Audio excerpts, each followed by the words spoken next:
हकीम साहब के चले जाने के बाद लोगों ने कहा कि इन्हें एक्सरे कराया जाए, हो सकता है कि इनका अपेंडिसाइटिस हो गया हो। कुछ लोगों ने सलाह दिया कि होम्योपैथ की दवा कराई जाए, क्योंकि होम्योपैथ की दवा बहुत शीघ्रता से क्या करती है, उसको जड़ से समाप्त कर देती है। अर्थात उनके यहाँ जो आए हुए लोग थे वे नाना प्रकार की बातें जो है वह किया करते थे।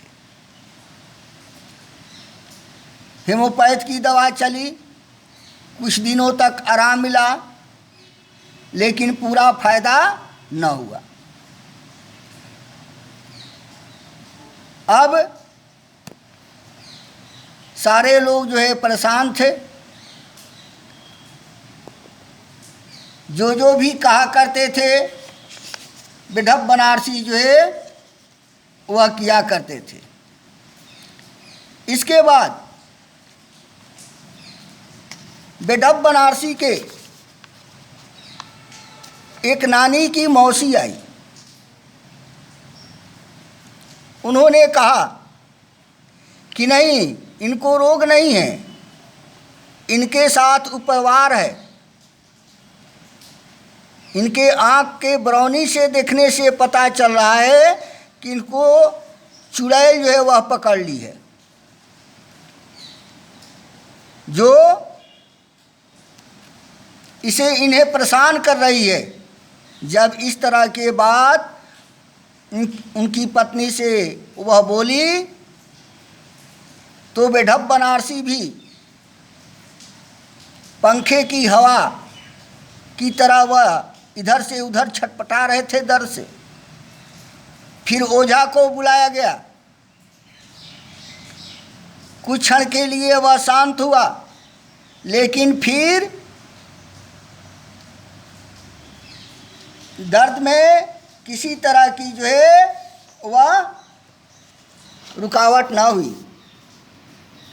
इसके बाद उनके एक हितैषी आ गए, जिसको ससुर कहते हैं, वह भी आ गए।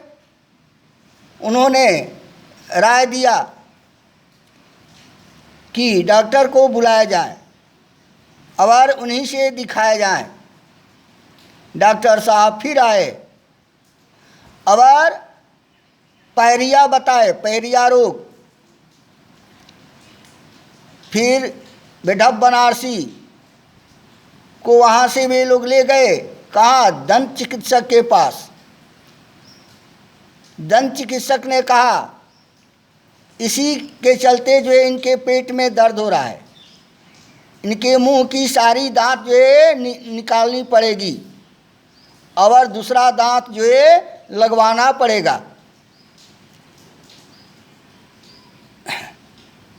बेढप बनारसी इस पर तैयार थे।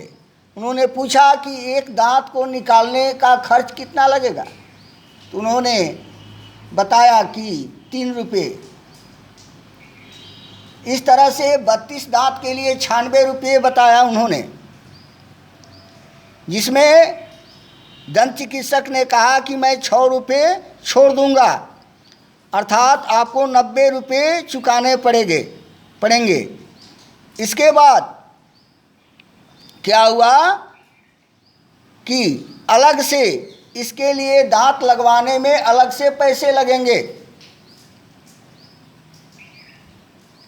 उनकी पत्नी ये सारे तमाशे को जो है वह देख रही थी।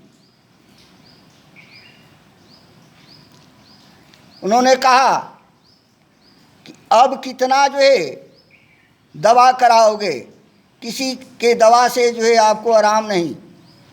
मैं तुम्हें बताती हूँ कि जो मैं दवा करूँगी वही तुम्हारे लिए फ़ायदामंद होगा, क्योंकि नाना प्रकार के लोग आ रहे हैं, नाना प्रकार की बातें कर रहे हैं। कोई कहता है कि नाक उखड़वा लो, कोई कहेगा कि कान उखड़वा लो, तो कोई कहेगा कि बाल उखड़वा लो। इस तरह के कोई कहेगा कि आँख निकलवा लो। इस तरह के बातों में आपको फंसना जो है वह बेकार है। आप ऐसा कीजिए, मैं आपको दवा बताती हूँ, 15 दिन आप ढंग से खाइए। इस चिकित्सा के चक्कर में नहीं पड़िए। 15 दिन आप ढंग से खाइए, परहेज कीजिए और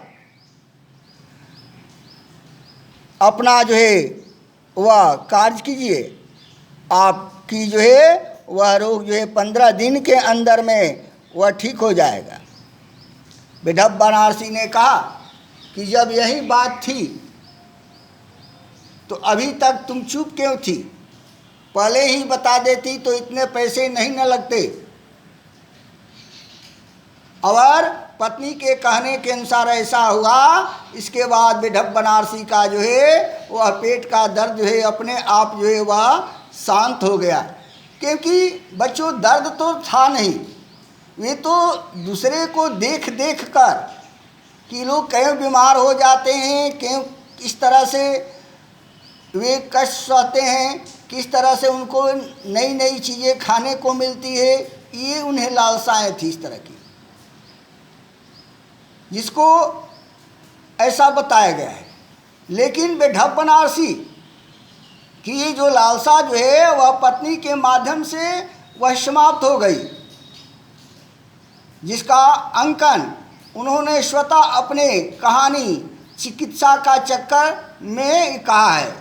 क्योंकि बताया है कि किस मनुष्य को इतना चिकित्सा के चक्कर में नहीं पड़ना चाहिए, क्योंकि अधिक पढ़ने से क्या होता है, धन की हानि होती है और जो ठीक होने वाला रोग है वह रोग भी जो है वह बिगड़ जाता है।